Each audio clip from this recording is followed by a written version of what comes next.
Hey folks, welcome back to the channel, and today we have our Xfs GM Spartan 79S DIY Plus. And let's go ahead and take a look at that head sculpt. You would see that there is a glow-in-the-dark visor, and I really like the part separation on this head unit. Now, the body unit has a lot of part separation as well, especially down the back. You have these little gray areas.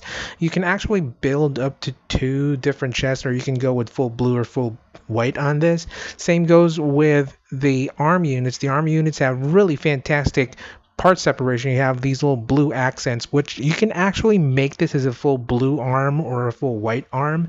And pretty much still has the same accessories. You have these double beam sabers on top and on the wrist area, and of course you have that shield on the right side. Now the waist unit has these two ammunition holders, which you can use the white parts for that, very optional. And the waist unit really is one of the solid pieces of this kit. Now the leg unit again has a lot of part separation. I like the blue accents on this. You can actually remove that and change it to a full white foot, but the articulation is pretty much the same. Now the backpack is also fantastic. Again, the best quality of this kit is a lot of part separation, and you can mix and match the colors.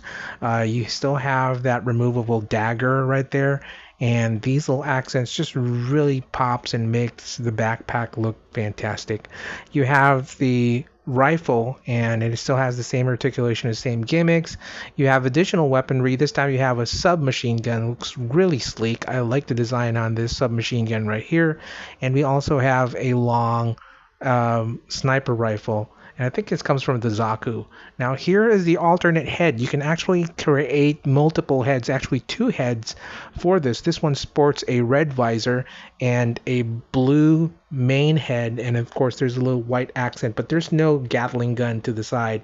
Here is the shoulder section, which has, this time it sports white accents and of course the white shield. So far you could do two shoulder variations, and let's go ahead and connect the head unit to the body unit. Once you do that, it connects really solid, no issues at all.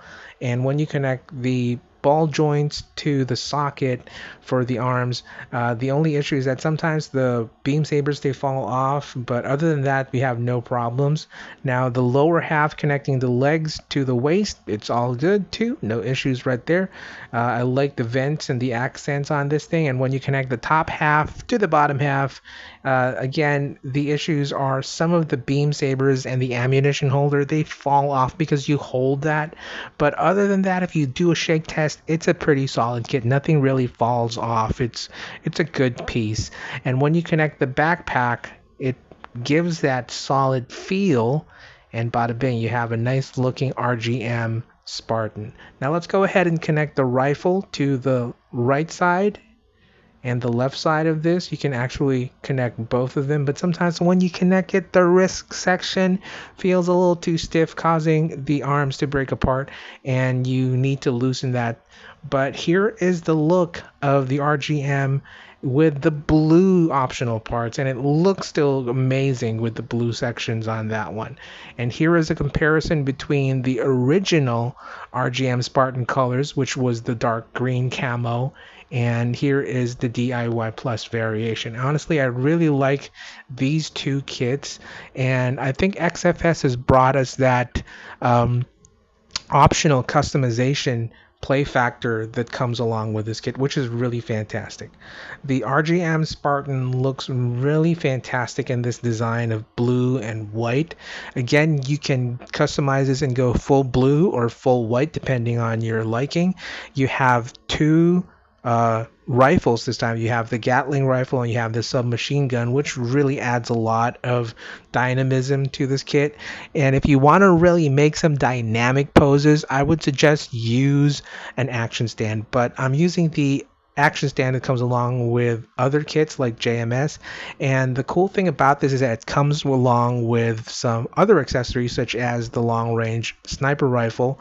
I think it came from a Zaku unit, that's what I heard. And we have the submachine gun, and it looks really like a Patlabor if you ask me, and it reminds me of the Dixon from the Techromancer from Capcom fighting game. You can also do the dual claw beam saber effect on this thing, and you can still really have this unit hold those beam sabers the usual way.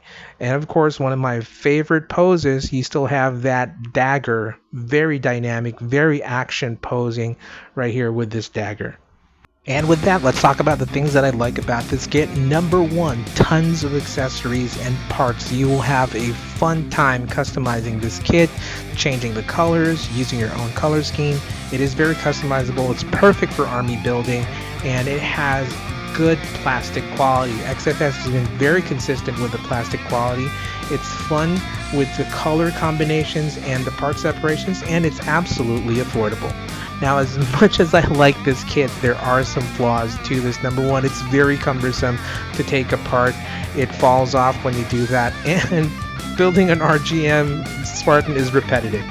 Flaws and likes set aside, overall we're going to give this kit a rating of 8 out of 10.